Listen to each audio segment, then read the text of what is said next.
Alak! Asan ang alak? So, Asan ang alak? Alak na! wait lang. Mamadali mo siya. Kasi kailangan natin ipakita yung from our life last time. Bisita. Sabi, lapit mo rin. No? Comment naman kayo kung okay yung audio namin. Kasi sponsor. Panibagong kwarto. Bumili po kami ng panibagong kwarto.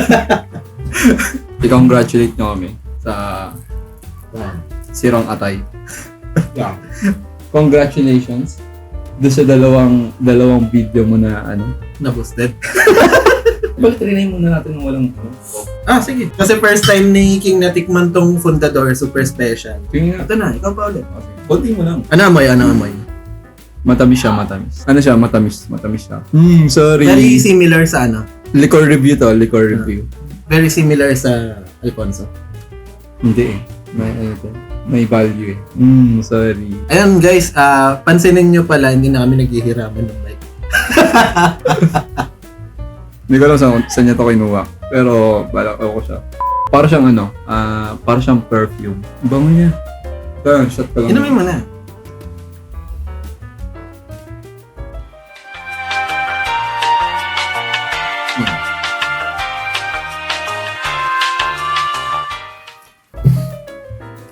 Okay naman.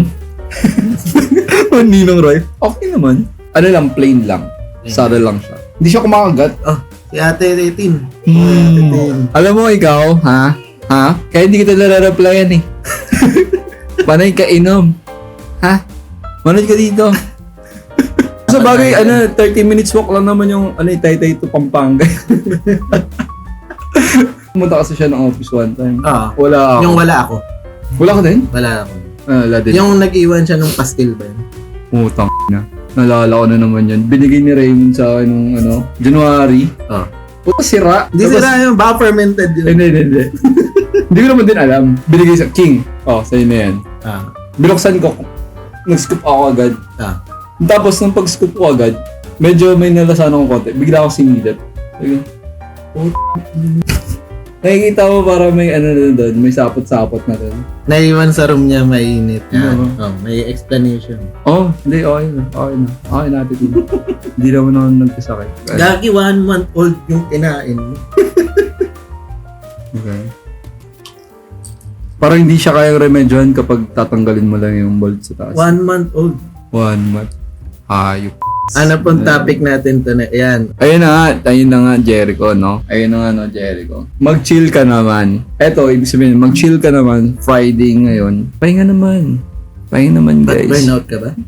Burnout din ako. Uy, pero Nagtatrabaho ka? I will use my Fifth Amendment right. I invoke my right. Ano yun? Incrimination. Yes, Your Honor. Not yung ganun doon. Yes, Your Honor. Pero yun na nga, pagod rin naman. Siyempre, araw-araw din ako nagpapay. Trinay kong tumakbo. Kasi feeling ko atletang Pinoy ako eh. Bida-bida ako eh, feeling ko eh. Trinay kong mag-jogging din. Anong ruta ng jogging? Sa village lang. Tapos, sinundan ko ng kasi nga dapat sumali ako event sa BGC. Yung sinalian ko, 21 km yun. Bida-bida kasi ako. Sobrang bida-bida ako. Akala mo talaga atletang Pinoy. Tapos, 2 days before nung event. Tatakbo ka, sasagarin mo yung sarili mo kasi plano mong mag-SL kinabukasan. Gogi, hindi. Baliw. Hindi talaga promise. Feeling ko lang yan, nabigla talaga ako. Sa susunod mong jogging, hindi ka mabibigla na. O mag-SL ka pa. Hindi ko alam. Feeling ko talaga nabigla lang talaga ako. Kasi hindi naman talaga ako tumatakbo. Paano ka nabigla? Iba. Hindi yung biglang joke na hindi bigla. Diba, nabigla ako kasi nga, sabi ko sa'yo, ang sakit talaga ng singit ko. Sobrang sakit ng singit. Patingin. Gag. Sobrang sakit ng singit ko, tapos yung hita ko. Tapos, alam mo yung naglalakad ako na naka-straight na lang. Straight na lang yung pao. Pero borderline ng halay o muscle pain talaga? Muscle pain talaga. I mean, pero sabi mo mag-chill ka naman, pero yung kinikwento mo, napagod ka. Hindi. Tingnan mo, ang gulo mo, Jericho eh.